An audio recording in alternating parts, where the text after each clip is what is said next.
they call a meeting to order and then they do the, they do the.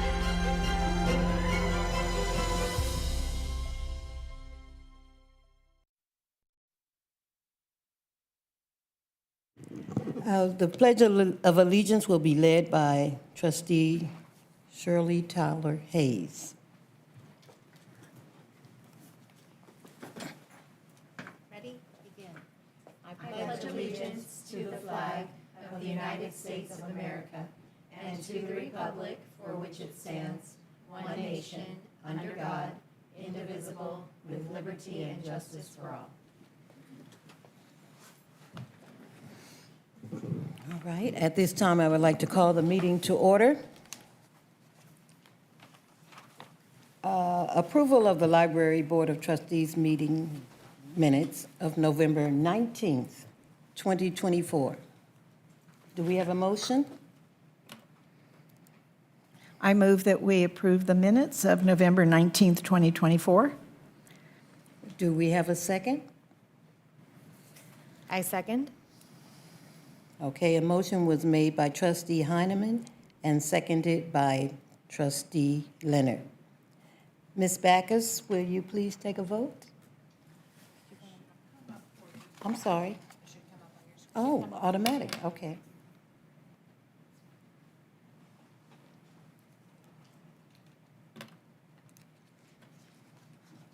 All right.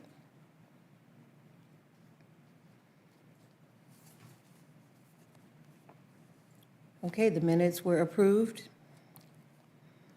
All items listed on the consent calendar are considered to be routine matters, status reports, or documents covering previous Library Board of Trustee items. The items listed on the consent calendar may be enacted in one motion. With the concurrence of the Library Board of Trustees, a trustee or any person in attendance may request that an item be removed for further consideration. Do we have a motion? I move that we accept the consent calendar as presented.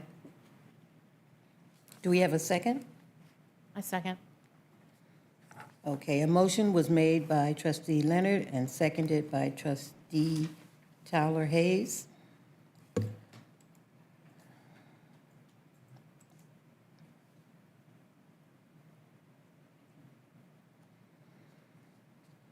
Okay, the motion was approved.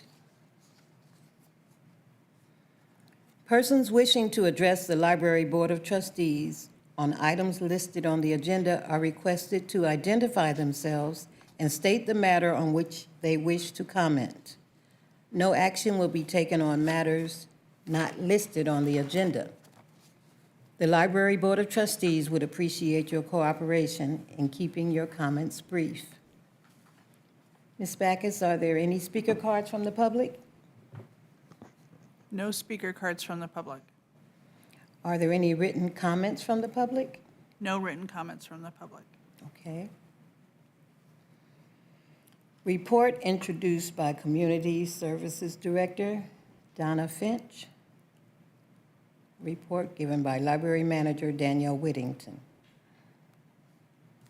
Thank you, Madam Chair. So for this month's library report, we have a lot to update the trustees on. We missed our January meeting, so we've got a lot of activities from December, January, and early February that we are happy to share some updates on. We're going to be providing information on a all-staff day that we recently held with the library staff team. There were a lot of great team-building activities, training exercises, and it was a really great opportunity for staff to be able to get together, learn more about the functions of other areas of the library that they may not be a part of, and again, just come together as a team. So I'm excited to hear Ms. Whittington give that update.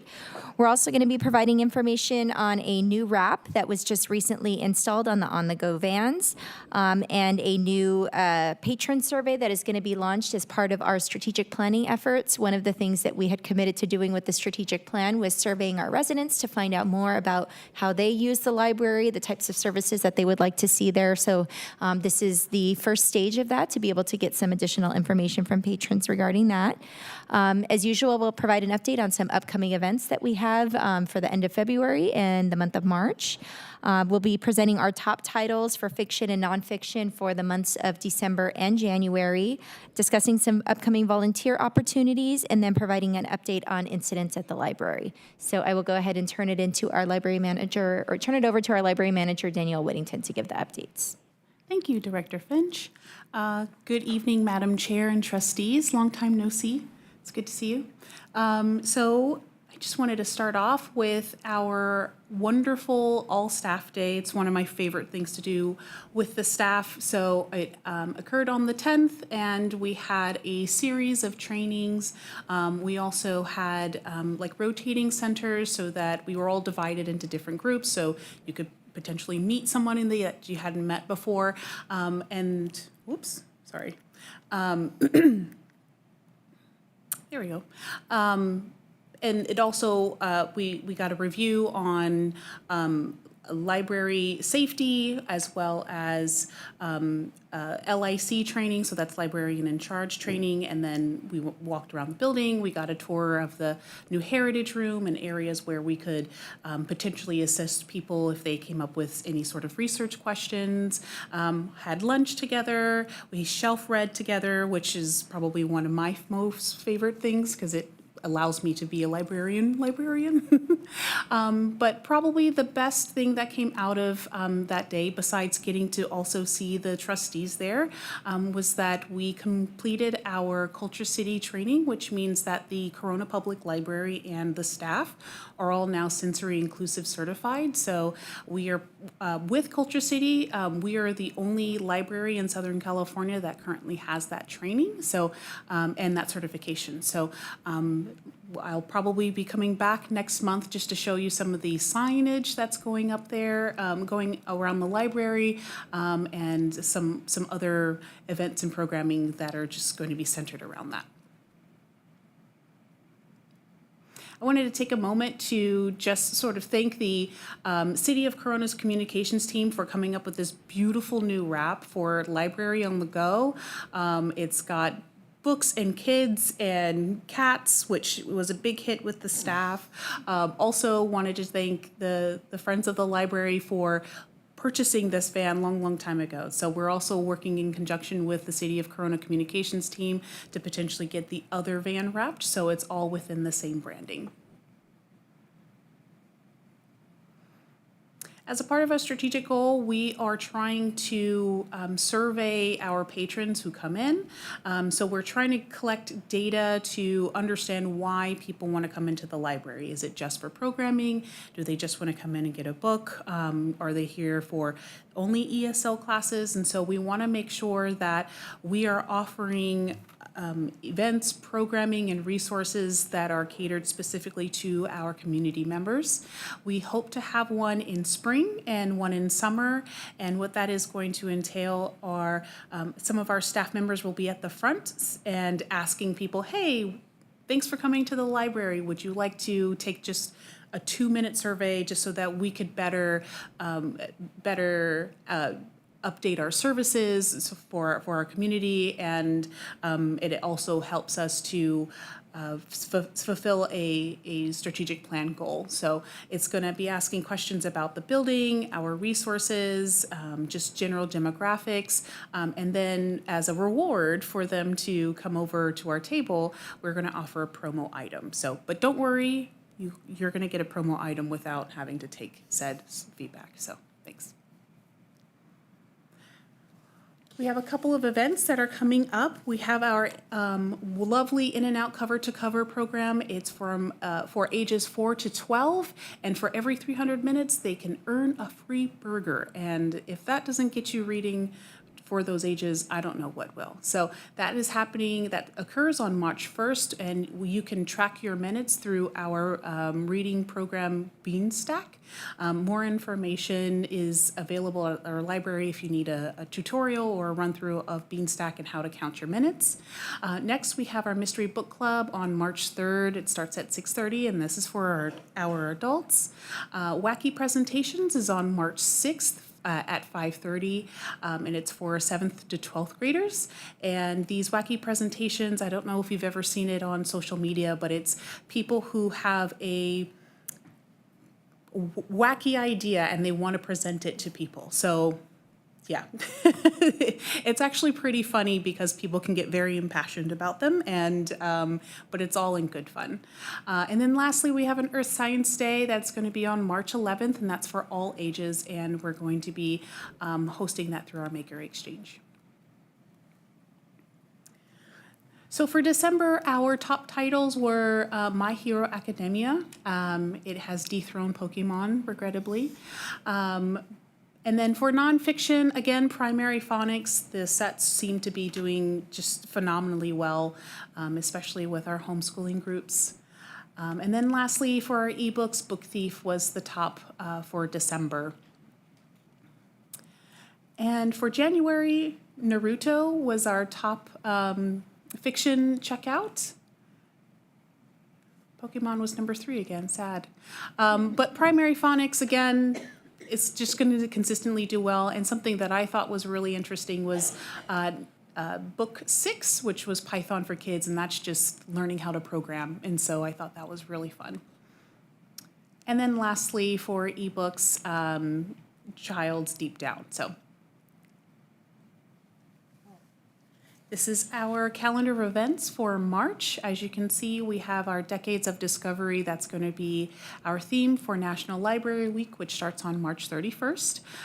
Also, I just want to give some special attention to our Spanish bilingual story time, and that's every other Friday, starting at 3:30 in our High Desert Room. And so that's for ages 3 to 7. So if you know any littles that might want to do some immersive story time, that's the perfect place to go. We have some volunteer openings. If anybody wants to volunteer for either the City of Corona, in different facets, also for the library as well, they need to attend an volunteer orientation given by our volunteer coordinator. Those are on Mondays. They're usually the 3rd Monday, if I'm remembering correctly. And there you get all of the packet of information, what you need to do, what you need to have to apply to be a volunteer. And then within the library, we have book cleaning crew, we have adult literacy tutors, which we'll hear a little bit about literacy with our presentation in a little bit.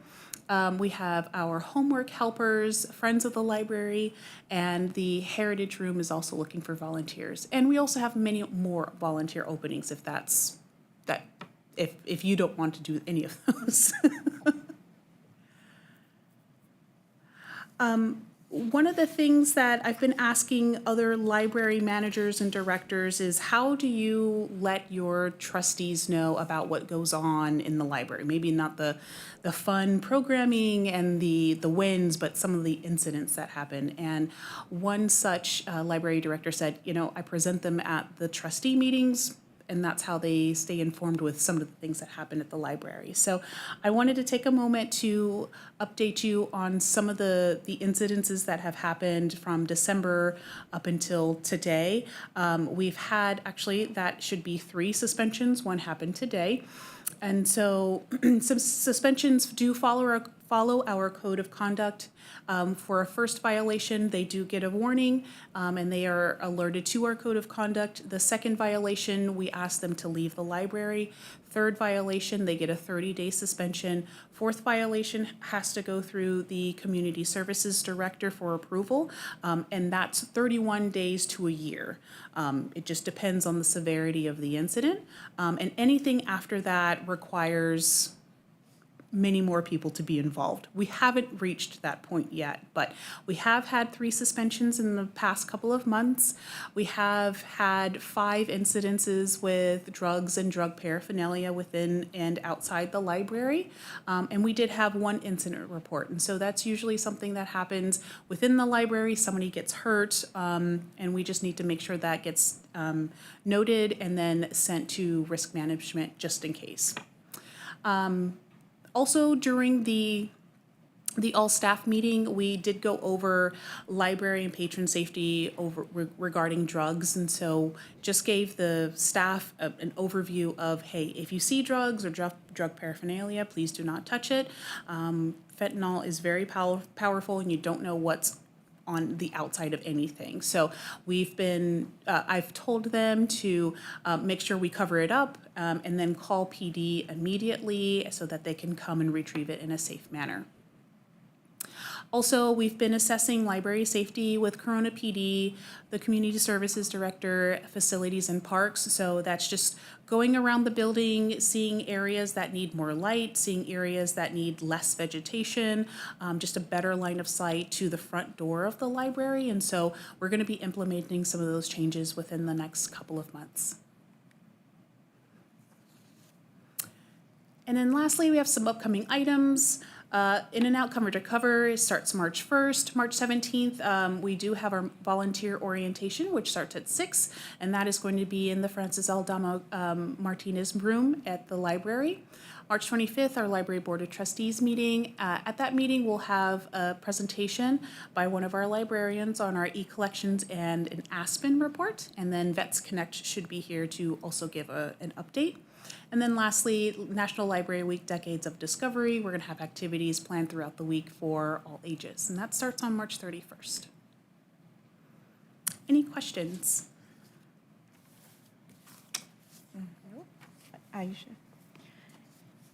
I attended the Culture City training. I thought that was wonderful, and I'm so happy to see that, to help the staff understand what to do. And I also am very happy to get this incident report. I think that's good, because one of the things I've had several people say to me is, I don't feel safe sometimes at the library. So I think that's good that we have an idea of what's happened and can maybe, respond a little better. So thank you. You're welcome. And anytime we receive any of those inquiries, phone, emails about not feeling safe, we do take that seriously. We make sure that we do assess that safety and make sure to put we make sure that doesn't happen again. Did you say that they were going to do something about the lighting? I went to the Mystery Book Club meeting, and when I came out, it was about 7:30ish, and it was extremely dark. There was nobody there, and it was just, there were people standing around that looked suspicious. So I was thinking maybe they need to use a little bit more lighting, brighter lighting, or have a security guard out there when people are leaving the meeting.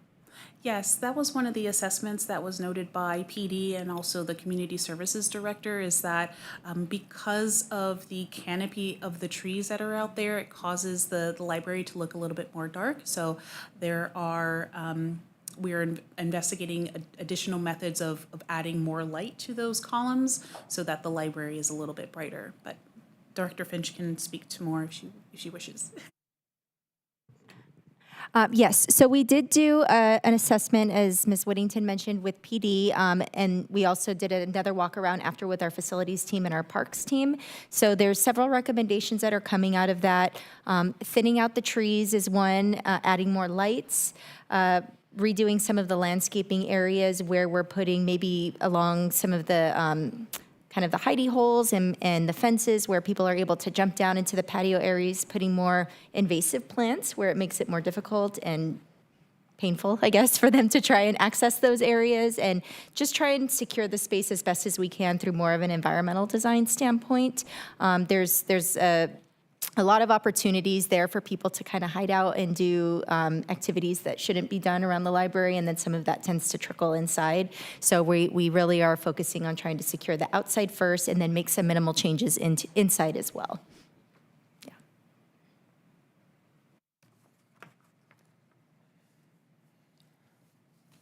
Okay. Are there any more comments, trustees? Mrs. Backus, are there any speaker cards from the public? No speaker cards from the public. Are there any written comments from the public? No written comments from the public. Okay, we'll move on. to a report from Danielle Whittington. So I would like to take a moment to introduce two of our librarians. It's Denise and Lisette. They are going to go over our collections report. All right.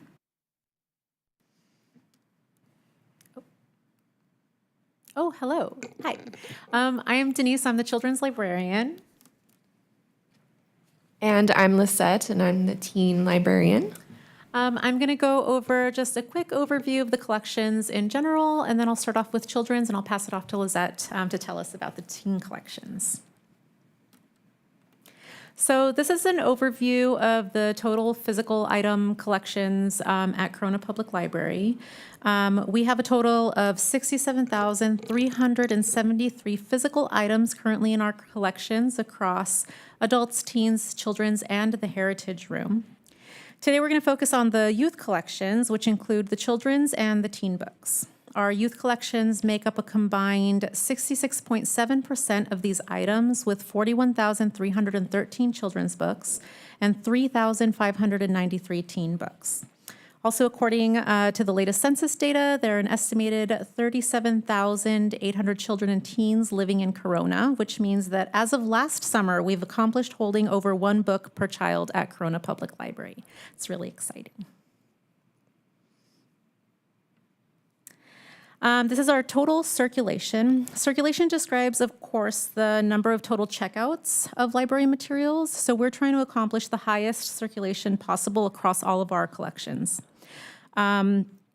We also use this data to figure out which areas of our collections are performing well and should maybe be boosted, and which ones aren't necessarily filling a need in the community. Right now, we have a total circulation, or in the last year, Corona Public Library has seen a total circulation of 295,231 circulations. And the children's collections accounts for 77% of that, and together the youth collections make up the majority of our total circulation, with over 81% of the library's circulation. This is just an overview of the children's collections, the makeup of the children's collections. The children's collection has a total of over 41,000 items and is divided into sections designed to ignite a love of reading and learning. It includes picture books, nonfiction, chapter books, early readers, and a selection of world languages to reflect our community's diversity. Our Spanish collection, for example, houses more than 2,000 titles curated to support CNUSD's dual language immersion programs. We've also got graphic novels, board books, DVDs, audiobooks, and a mobile library that brings materials into the community. Our picture books and nonfiction are our largest collections, offering a combined 21,000 titles, and this year has also seen fast growth in other areas like the graphic novels and the early readers. To keep our collections fresh and responsive to community needs, all of us on the collections team, practice evidence-based collection development. We rely on data from tools like Library IQ and Collection HQ to see what Corona's community of readers love and where we can grow, ensuring that our collections stay fresh and relevant. It's by looking at these patterns and patron feedback that we're able to ensure that every section, big or small, meets the evolving needs of all of our readers. These are our early readers. I love the early readers so much. They're also sometimes known as easy readers or leveled readers, and they're another section that have seen a lot of growth in the past year. We had a 13% growth with the addition of about 400 fiction and nonfiction easy reader books. The collection has expanded to occupy the short shelves near the windows, as well as the large ones below the heritage houses there. So it used to be just that larger section below the house murals, but it's grown so much that it needed to expand over onto those short shelves there. The early readers range in reading level from about pre-1 to nearly third grade, but they average at around second grade reading level. So most of those are second grade reading level. And many of them are processed to reflect accelerated reader levels. And these books are written intentionally to grow literacy and are formatted for newly independent readers. So if we have kiddos coming in who are only just starting to read independently, this is the section that we direct them to. The picture books we'll hear a little bit more about, but these are the ones that are going to grow their reading.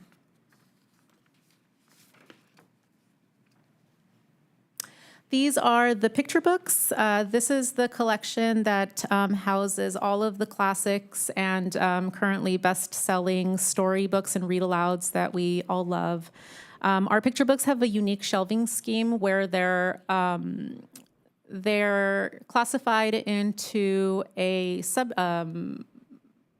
and then a category and then a subcategory, and it makes for a really browsable section for our kiddos. So instead of going to the catalog and finding the books by the author's last name, in our picture book collection, kids can find books according to their interests. So they can quickly find the machines section, and then they'll find all of the books about the trucks and the cars and the buses. Or if they go over to the nature section, they can easily find books about dinosaurs and dogs and cats. So it makes it a bit more challenging for us as library staff to find the books, but it makes it a lot easier for our patrons as they're coming into the library and browsing.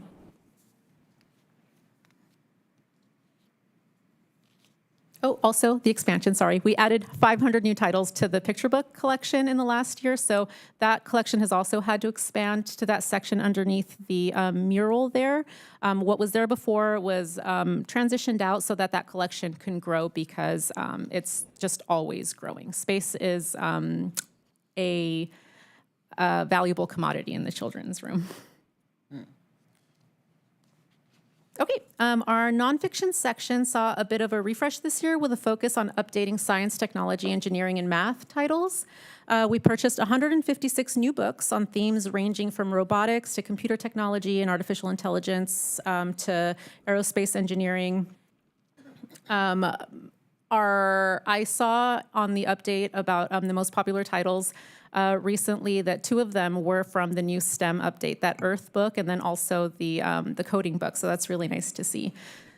These collections also support the goings-on in our Maker Exchange, and that was intentional. I had heard from the staff on our wonderful programming team that they were putting on these programs having to do with coding and maybe the printers and things, and we didn't have the materials to support that, so I wanted to prioritize having those things on the shelves for them and for the kids. The graphic novels continue to be our highest performing collection in the children's room. Pokemon, Dogman, and graphic novels series based on Anna M. Martin's original Babysitters Club series are the most checked out books in the children's room. So these, they come up on the library total checkout reports, but also consistently on the children's most circulated lists. Suji, one of our adult collection librarians, has very generously helped me by curating the section for the last couple of years. Thanks to her careful selections and a recent resurgence of interest in graphic novels, the section has all but outgrown its shelves.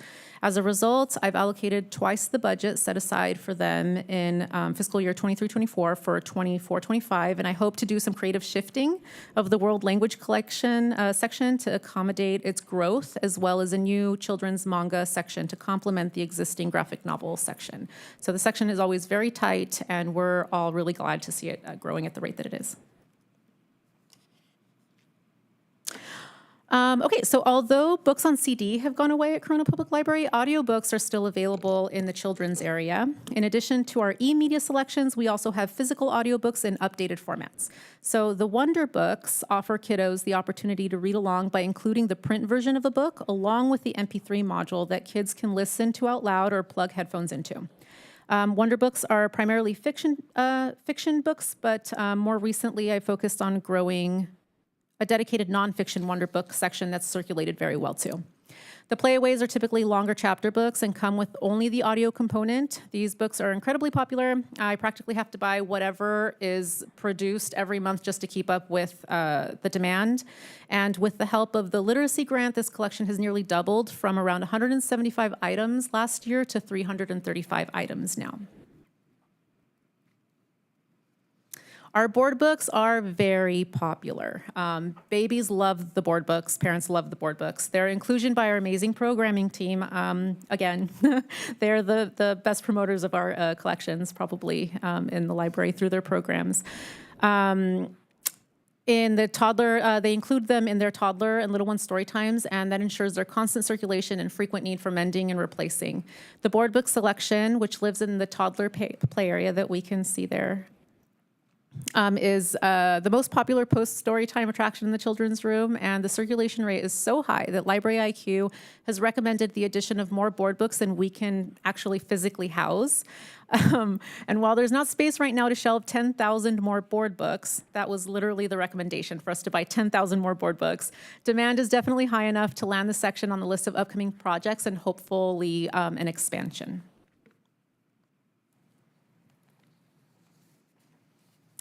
So we have 4 world language collections at Corona Public Library. Spanish is our largest and highest performing world language in the children's room, and this is probably due in large part to the Spanish dual language immersion programs that are running throughout CNUSD. Circulation of the Spanish collection is up by over 1,000 circulations this year compared to last year. As we know, cultural immersion is an essential element of a successful dual language immersion program, and for this reason, I've prioritized sourcing original texts in the partner language from countries of origin, as well as translated versions of English bestsellers like Diary of a Wimpy Kid. This other one here, Plumas, for example, is a popular title about a little witch who doesn't like the same stuff as other witches, and it's from Del Naranjo, an Argentinian children's publishing house. And I've been able to find some really great vendors that source these original titles from countries of origin. The children's collection is also home to a small, for now, Mandarin language collection. I'd love to collaborate with library staff at Rondo and Rosa Parks schools to find out where they're finding materials to support the new Mandarin immersion programs curriculums at their schools. We also have a popular Arabic language collection. This one's actually our second highest performing world language with just under 1,000 circulations in the last year. It's very popular. And lastly, there's our Korean language collection of children's books. Maintenance of this collection is made possible by another generous contribution by Suji, an adult who speaks the language. We remain deeply committed to supporting the literacy growth of CNUSD students. To that end, we've integrated Accelerated Reader, the AR program, directly into our cataloging and processing, ensuring that as many books as possible carry AR level and point information in their records and are searchable in our catalog for students, parents, and teachers. Many books are also processed to reflect AR levels, meaning that they carry an AR label on the spine that corresponds to the systems used in CNUSD. Students' classrooms and school libraries. This system benefits students by helping them find books that are both challenging and engaging and fostering a love of reading while building those critical literacy skills. And this is just a screenshot of what it looks like on our catalog, where patrons can scroll down to the bottom and search by specific AR levels. And because that's been coded into the records of each item, it'll give them a menu of specific titles that are that level and interest level in the catalog. And just some upcoming projects in the children's room. I do hope to update and grow that Mandarin section. It's very small right now and a little bit outdated, but with those one-way language immersion programs in CNUSD, I'd really like to grow that so that it can be the same level of support that our Spanish books have been able to be. I'd like to create more shelf space for the graphic novels and the manga. That'll take some creative shifting. Our picture books are also in the middle of a shift, and I'd like to finalize that so that we can get some nice new signage, hopefully, for the children's room. And I look toward the possible expansion of the board book section with maybe some larger furniture to be able to house more board books to support those programs.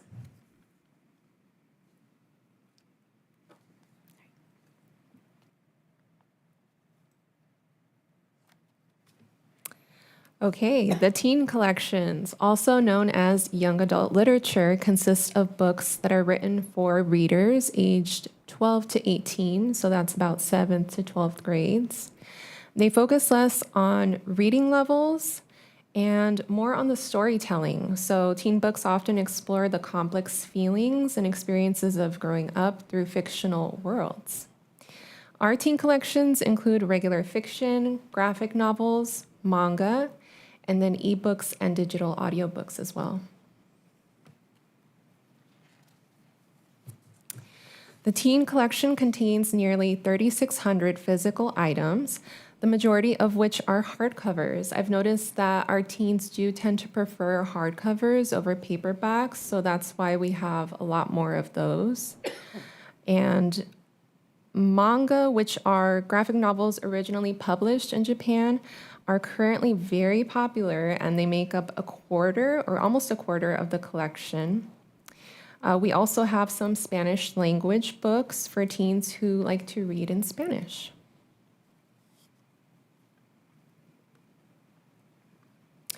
Circulation numbers for teen books have increased by 13% this year compared to last year. We had 13,000 checkouts in the last year, with the highest numbers in June and July. Actually coincides with the summer reading program, so thank you, summer reading program, for that.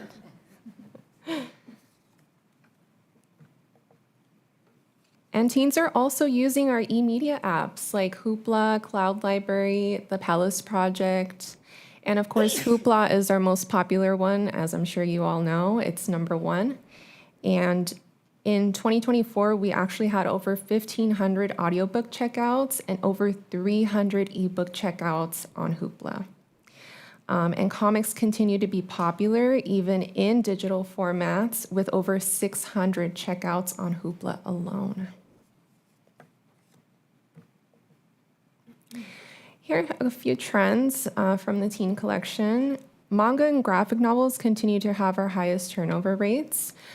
So manga have an average of 4.77 checkouts per year, and graphic novels have an average of 4.57 checkouts per year.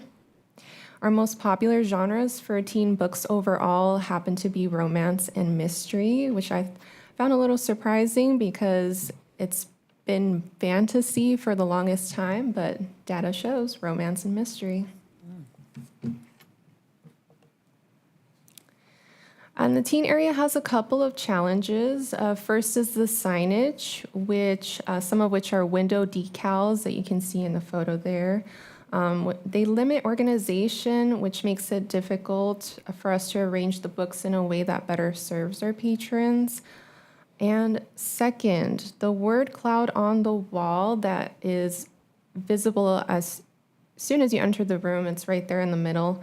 It reflects the early to mid 2000s and no longer represents our teen audience. So, and teens regularly use the room for homework and socializing. If you ever visit us on a Wednesday after school early release, you'll see the room packed full of teens. And we also have an opportunity to improve the manga collection. We can definitely expand it just based off of our checkout numbers and also the feedback that we get at the information desks. There's a high demand for it still. And my goals for the upcoming year include continuing to increase the turnover rate of teen books, using social media to promote the collections and connect with the teen patrons. I'm a part of the social media committee, so that's definitely one of my goals. Also considering more patron suggestions, especially when it comes to expanding the manga collection, and offering curated reading lists and recommendations based on teen interests. And I plan on doing that with our new Aspen, which is the public-facing catalog, which is coming soon in April. And my long-term goals also include implementing new signage and replacing the outdated word cloud with a new teen information board. So I envision a space for teens and parents to easily access the library information for collections, programs, services. The room does currently have a small hidden teen information board, but I believe that a larger, more prominent board at the center of the room would be a valuable resource for our patrons. I think that teens and parents would really appreciate it. And that concludes our report for the youth collections. Any questions? Wow. You all are busy. That goes without saying. Is there, maybe I didn't hear, but is there a time when the youth, the younger children are being read to? Do they have that? Oh, yes. We have many story times available, and all of those are offered through our programming team, who are also here to present this evening. Okay, good. And also, is there a suggestion box, Lizette? I know you were mentioning, getting their feedback for the Yes, teenagers. so sometimes we take suggestions right at the information desk.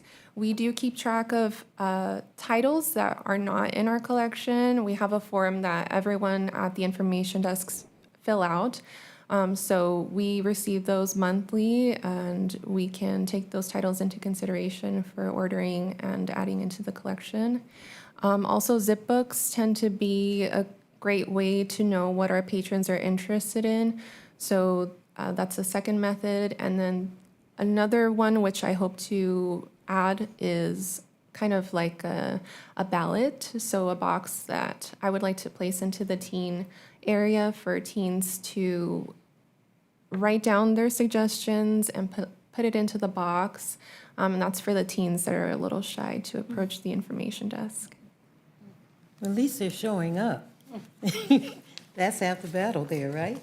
Are any comments, Trustee Talley? Oh, sorry, Sharice. Just a couple quick questions about the teen collection. Do you find that we have an increase in checkouts when we have teen programming? I believe that the teens, when they come to the programming, they do tend to also hang out in the teen area. So they're definitely browsing. I'm not sure if there's an increase during those specific times. I would have to look into that. But they're there. They do visit us, and they do come and browse the books, and they check them out. Well, I appreciate all the data from the teen room, just because I know that's a little harder to, get aggregate data for teenagers, because there are some teenagers who are reading out in the adult section versus the teen section. Children's is much easier, right, because children tend to be in the children's section. But so I appreciate all the information, because it's valuable, even though once they get a little older, they're like, no, I think I'm gonna go this way. And I would argue that romance is also fantasy, because it never turns out that way. I'm sorry, Ms. Backus, I forgot to ask you, are there any speaker cards from the public? No speaker cards from the public. Or are there any written comments from the public? No written comments from the public. Okay, let me get back on track here. Trustee Heineman, do you have any comments? Well, as a former teacher, I'm thrilled to see that it has increased the number of checkouts and things. It means kids are reading, and I'm glad to see they're reading books, because I still enjoy holding a book in my hand, and it sounds like maybe the kids do too. So thank you so much for increasing the collection size, and it sounds like you have a wonderful variety in both sections. Thank you so much. Trustee Talleways? And I also am thrilled to know that you do have the books on, well, I don't know, we used to call them books on tape. I don't know what they call now, but where they can follow along. Just audiobooks, yeah, and then the read-alongs, where you have the audio and the text at the same time. Those are very popular. Yeah. You all are doing awesome work over there, and I'm glad to see that there's 1.2 books per child in the city. So I'll have to come by and look. Great. On to the next thing, the literacy report by Library Manager Danielle Whittington. Yes, I would like to take a moment to introduce Jamie and April. They are going to be giving the literacy report. They're a part of the literacy and community engagement team. So, Hello. Hello. All right, we're going to be talking about adult and family literacy today. Let's see. We're going to start with adult literacy.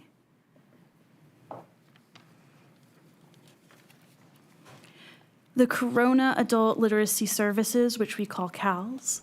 The literacy offers free tutoring, one-on-one help for English and non-English speaking adults to improve their reading, writing, speaking, and listening skills, as well as numerical and technological skills. The goal is to help students succeed in whatever their life goals may be. We offer tutoring, training workshops, and one-on-one tutoring for adults.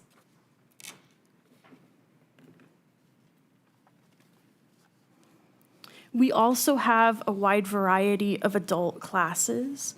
We offer ESL classes every Monday and Wednesday from 10 a.m. to 1 p.m. Citizenship preparations Mondays from 3 to 6. Computer basics Thursdays at 10 a.m. to 1 p.m. ESL on Tuesdays and Thursdays from 3:30 to 6:30. Computer basics on Friday from 1 to 3. And last year we started having classes over the summer that were shorter for 6 to 8 weeks. It was the first time we did, and we completely filled up every session. We also partnership with the Corona,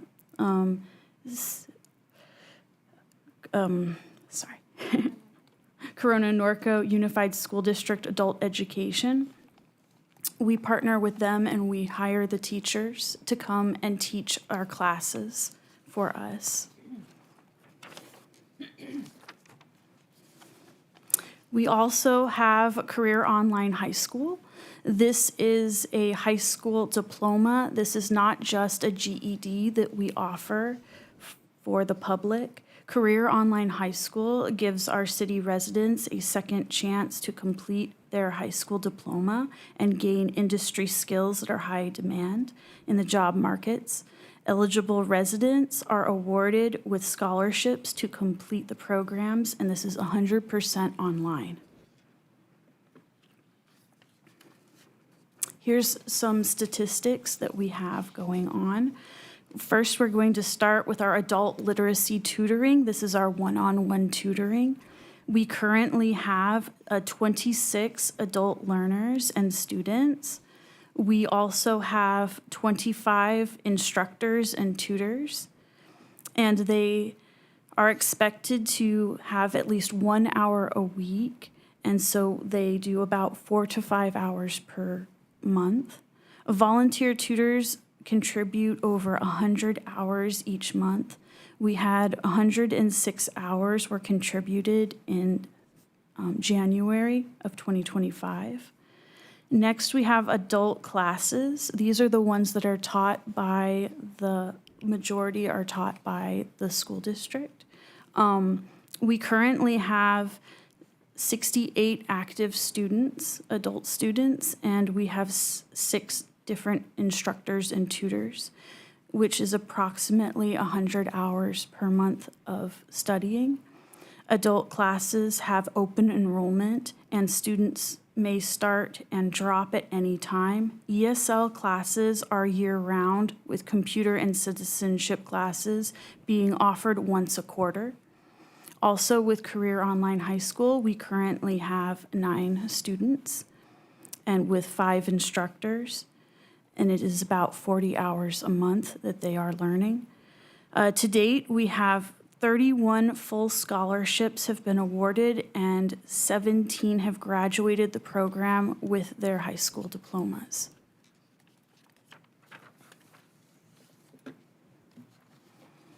We offer in our CALS labs, we have a lot of different resources and places where they can learn.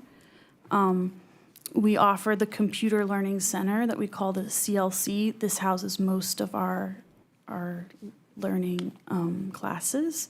We also have the study rooms available where they get priority to do the one-on-one tutoring, but we also have the CALS lab, which is dedicated specifically to our learners and tutors.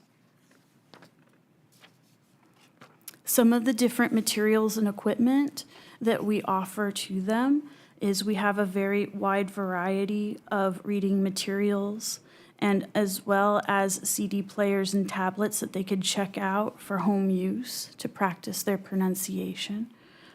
And we also have Chromebooks that are in-house that they can use for up to 3 hours.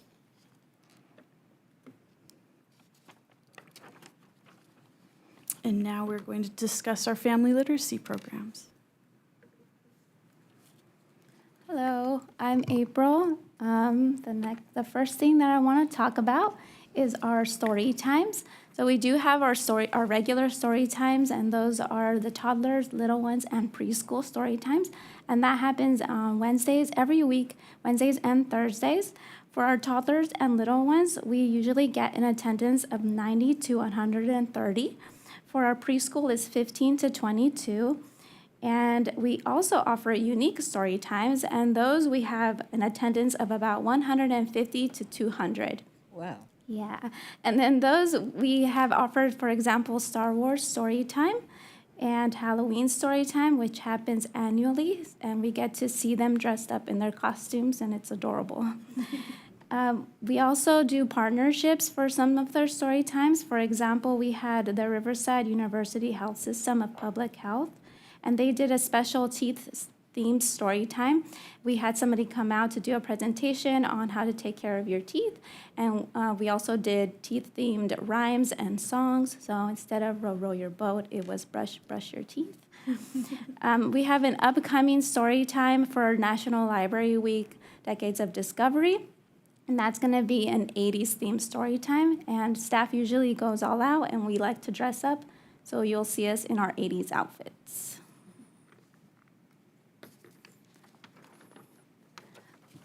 So we do have our program called Play Cafe, and that is held every fall and winter. This is a 6-week program for caregivers. So it'll be grandparents, neighbors, babysitters, anyone who is taking care of a child between ages 0 to 5. And we provide free resources. We have story time. We have learning centers. We have snacks and coffee and tea for the caregivers because it is early in the morning. We have take-home literacy kits, newsletters that are in English and in Spanish, books that are given every week. So if they attend all 6 weeks, they get to walk away with 6 free books. And those are to build home libraries. And we have seen an increased attendance, and we have a lot of returning families, so we get to see the children grow up. I also wanted to highlight our back-to-school book fair that we held in August of last year, and that one was for grades K through 12. The goal here was to promote math and money literacy for children, but it was also to promote financial skills for the family, and this was directed also towards our adult learners so they can bring their families and develop those financial skills. They received free library, like fake money. We used our puppets as models for the money, and they were able to purchase school supplies. We had an attendance of about 75, so we did plan enough for 50 children.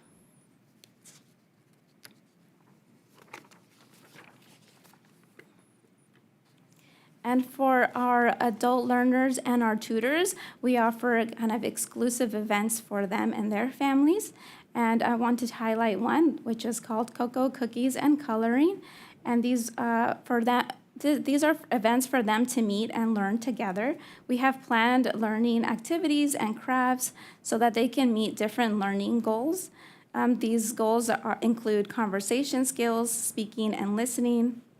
And it's also a great way for them to get to know each other, to get to know the literacy staff, and to build a community. At this event, we had 14 attend, and some of them were from our ESL classes. And that is all with our presentation. If you have any questions. Any questions, trustees? Questions?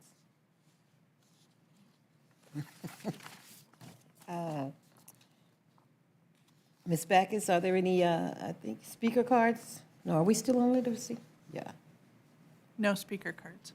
Okay, are there any written comments from the public? No written comments from the public. I had one question. I think I'm not sure. Jamie, maybe you did this one. You mentioned the Career Online High School. Can they complete that and get a diploma? Yes, they get their high school diploma and not just a GED. And this is specifically for 18 and older, 16 and older. So people that didn't have a chance to finish their high school diploma, they can come to us and we give them a full ride scholarship so that they can complete their high school diploma. Wow, so is that in lieu now of the GED? Yes, this is an actual diploma and not just a GED. Oh, wow. That's awesome. Comments, questions? You all are doing a fantastic job. The numbers speak for themselves, and I know they'll go up. So, very good, congratulations. Friends of the Corona Public Library report by Terry Jaggers from the Friends of the Library.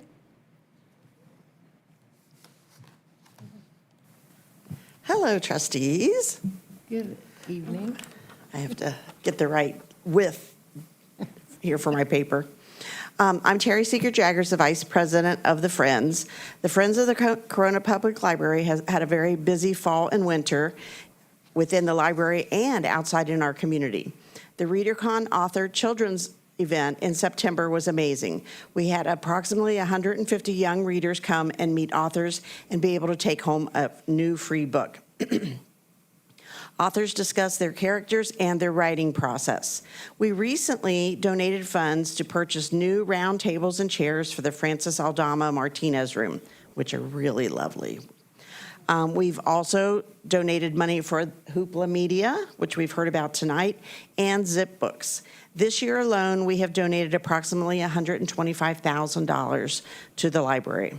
However, even saying that number, however, our funds are not unlimited, and that amount is not sustainable for the next 10 years.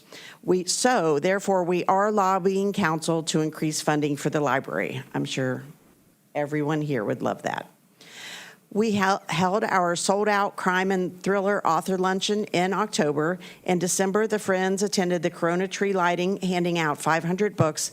We donated the poinsettias to decorate the library, and we had pictures with Santa this year, where 200 lucky kids came to sit with Santa and have family pictures taken free of charge.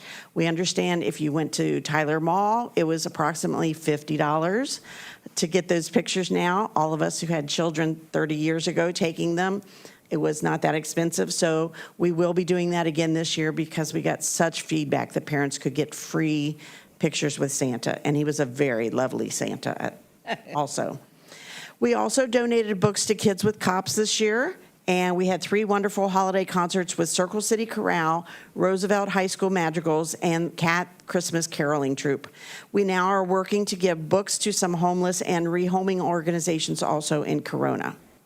As we start a new year, we are planning spring concerts in April, updating our Friends of the Library website for the first time in 3 years so that monthly we will be adding new information. We're planning a historical fiction author brunch in April, and we will continue working with Danielle Whittington and her staff on supporting the library's events. Thank you for inviting us tonight. Thank you. Comments? Well, as a trustee and a member of the Friends Board, I do know how much they work and how much they give to the library and support the library in the community. So I am happy to see that they're going to be asking for more funding for the library because after listening to your presentations tonight, you need it. You know, there's lots of things you'd like to do. So thank you, Terry. Yes, Sharice, Chair Leonard. Thank you, Terry, for giving us all that great information. And like Trustee Heineman said, after all the information we got this evening, especially looking at the fact that we have 67,000 books in our library and the standard should be one per person in the city, we're 100,000 books short. And when you think $20,000 only gets you about 1,500 books, we got a long way to go. And so I think you're absolutely right, lobbying the city to help us out a little bit in that range, especially since we need to have more kids' books. Since our kids are checking them out like wildfire, that's awesome that they're doing that. And so I am appreciative of all of our, especially like our bookshop volunteers for the Friends of the Library, all the work that they do to sell those books, because those books are anywhere from 10 cents to $2, and they still manage to sell just an unbelievable amount of books in a month, which helps us to continue to support the library. And I really have been so excited and happy with the relationship that the Friends have built with the library and the whole department in general. So thank you. Ms. Jaggers, I had a question. Are they having ladders and linguine this year? Oh, sorry. No, we decided, that would have been last Thursday if we had. We decided it's a very extremely time-consuming event, and we decided, those of us who are getting older and don't have the energy to do that every year, I get it. we decided to start doing it every other year. Okay, So we will bring it back again next February. all right. But thank you for asking. Yeah. Hopefully you enjoyed it if you went, and we get a lot of good feedback from the community, but yeah, we've decided once every other year gives us a year of rest. I understand. I have a question also. I know it brings in quite a bit of money for the Friends to use to be distributed amongst the library. Are there ways of making up these funds since?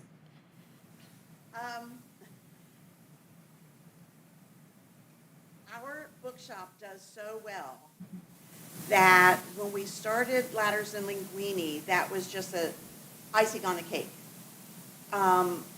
As Sharice can tell you, because she's the treasurer of the Friends of the Library, we bring in between $90,000 and $100,000 a year just from our bookshop. Wow. Just from used books. So we really looked at that and we said, do we need to nickel and dime the public with Ladders and Linguini every year? I see. And as I said, it takes a lot of energy going out there and getting those prizes and auction prizes and begging community organizations and businesses. So we decided that we were doing so well, basically in our bookshop, that we would put Ladders and Linguini on hold. We are looking at other fundraisers, however. It may not make the $15,000 that Ladders and Linguini does, but 2 or 3 smaller fundraisers might make $10,000 to in the off years. So yes, we're looking at those things and trying to come up with some fun, more family-oriented fundraisers as well. One was going, we talked about, just as an example, one was going to be an outside community activity with food trucks and live entertainers and, balloon artists and all those kinds of things. So we might go that direction, but we are looking at other items. Good question. Thank you. Are there, this probably might be a Danielle question or a question for, is there a particular time of year that we should be advocating to City Council to allocate more funds? I don't know that answer. It is now. So we are going through our budget process as we speak. The Community Services Department did submit requests for additional funding, and I know that the council has expressed some support for that. I know the Friends have been very active in reaching out. Our staff has also communicated the needs too, so we're very hopeful that the requests will be approved this year. And in addition to just the request for additional book funding, we also have additional funding requests for electronic resources too. We're seeing a huge increase in our our allocation and distribution and need for electronic books. We had some other funding sources that are no longer available, so the city has, over the last year or two, started to backfill those requests. So overall, we are starting to see additional shifts in library funding going towards the library, but the request for more funding for additional books, actual hard copy books, is something that we put in this year, and we're hopeful that that will be approved. All right. And I would just like to add one more thing before we close this discussion, how grateful we are to the Friends. They have been tremendous partners to us. We have been so thankful for all of their hard work, not just with the bookstore, but just the level of programming that they do to enhance the quality of events that we offer at the library. That alone has been such a huge added value to the library services. And then all of the outreach that they do at our other non-library events, our city events, giving books away, and then of course the funds that they bring back into the library. I just can't express enough how grateful we are to them, and how much we are enjoying this relationship that we've built. I think we've come to a really good process over the last couple of years to be able to submit our wish lists, if you will, and the Friends have been wonderful about considering those items and fulfilling several of those requests. So I just wanted to say thank you to Terry and all of the Friends for all the great work you do. Can I just say, too, I think we need to recognize the library staff, because every single library staff that I have asked to do something or asked a question to, they've been so supportive, so helpful, so eager to help. So I think we need to recognize the partnership, like Terry said, between the library and the Friends. But my personal thing is, I've just seen such wonderful cooperation and enthusiasm. So thank you so much to the staff. Ditto. You all are awesome. I mean, these numbers, they're, like I said, they speak for themselves. So all I can say is keep up the great work, because you have put on a lot of work. I know it. You can prepare, a collection report or whatever, a report, but the work that goes into it, and just the patience in dealing with all of those children, grown-ups and as well. So my hat goes off to you all. You all have any more comments? I think that's it, Ms. Backus? Me?